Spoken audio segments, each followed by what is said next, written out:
الحمد لأهله والصلاة على أهلها أما بعد.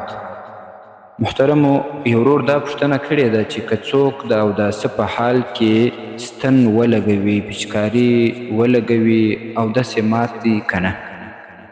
الجواب وبالله التوفیق.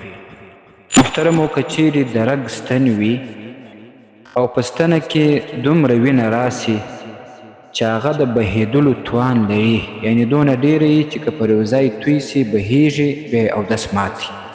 او همداسې حکم د غوښې د پچکاري یا ستنې هم دی. که چیرې د ستنې د ځای څخه دومره وینه راوځي چې که پر خپل حال پاته سي بهېږي، اودس یې ماتي. او که چیرې دومره وینه نه وي، نه د رګ څخه دومره وینه راوځي او نه هم د غوښې څخه دومره وینه راوځي چې هغه بهېدونکې وي، بیا اودس نه ورباندې ماتېږي. الفتاوى الهندية اول جلد 11 صفحة، الدر المختار على هامش رد المحتار اول جلد 99 صفحة. والسلام عليكم ورحمة الله وبركاته.